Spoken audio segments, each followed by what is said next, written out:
तो hello friends, welcome to RRB math coaching centre. Friends, आज हम लोग पीएच मान के टॉपिक को क्लियर करने वाले हैं। ठीक है। पीएच मान बोलता है कि अगर कोई ऐसा एग्जाम नहीं है जिसमें हम लोग को हमको पूछा नहीं जाएगा, यदि नहीं पूछा गया है तो वो एग्जाम ही बेकार है। ठीक है। क्योंकि पीएच मान का क्वेश्चन एक से दो क्वेश्चन आता ही आता है, हर एक एग्जाम में ये पूछा ही जाता है। ठीक है, चलिए हम लोग इसको क्लियर करते हैं। तो फ्रेंड्स, हम लोग का पहला ही क्वेश्चन है कि जल का पीएच मान कितना होता है। हम लोग का 7 होता है। कितना होता है? 7 होता है। आप लोग इसको ध्यान देके पढ़ते चलिएगा और अपने दिमाग में बैठा के रखिएगा। ठीक है। बहुत ही इंपॉर्टेंट टॉपिक ये रहने वाला है। ठीक है। तो जल का पीएच मान कितना होता है? तो हम लोग का 7 होता है। दूध का पीएच मान कितना होता है? तो 6.4 होता है। क्या होता है? 6.4 होता है। दूध का पीएच मान कितना होता है? तो 6.4 होता है। ठीक है। अब सिरके का पीएच मान कितना होता है? तो सिरके का हम लोग 3 होता है। कितना होता है? 3 होता है। कितना होता है? 3। और मानव रक्त का पीएच मान 7.4। क्या होता है? 7.4। मानव रक्त का पीएच मान कितना होता है? 7.4 होता है।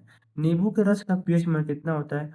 2.4 होता है। क्या होता है? 2.4। नींबू के रस का पीएच मान कितना होता है? 2.4 होता है। ठीक है। NaCl का पीएच मान, आपने से कोई बोलेगा कि NaCl क्या है? तो NaCl का मतलब क्या होता है? ये नमक का रासायनिक नाम है। क्या है? नमक का रासायनिक नाम है NaCl। ठीक है। अब ये क्या होता है? सोडियम क्लोराइड होता है। ठीक है। पीएच मान कितना होता है? तो ये 7 होता है। ठीक है। उदासीन घोल का पीएच मान कितना होता है? 7 होता है। क्या होता है? उदासीन घोल का पीएच मान कितना होता है? तो 7 होता है। इसको आप लोग याद करके रखिएगा। ठीक है। आगे देखते हैं फ्रेंड्स हम लोग इसका। ठीक। ये होता है। अब शराब का पीएच मान कितना होता है? शराब तो भाई बहुत लोग पीते हैं। कुछ लोग ऐसे हैं कि जो शराब नहीं पिएंगे तो जिएंगे नहीं। ठीक है। तो शराब का पीएच मान कितना होता है? तो 2.8 होता है। ठीक है। अब है कि किसी व्यक्ति के, ठीक है, शरीर में रक्त में पीएच मान कितने प्रतिशत होने पर मृत्यु होती है। यानी कि किसी व्यक्ति के शरीर में पीएच मान कितना प्रतिशत होने पर क्या होता है? मृत्यु रहता है।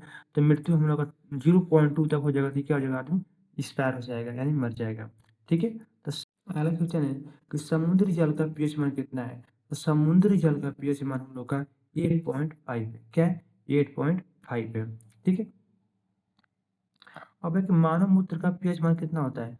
तो मानव मूत्र का पीएच मान कितना होता है? तो 4.8 से लेके 8.4 तक होता है। क्या होता है?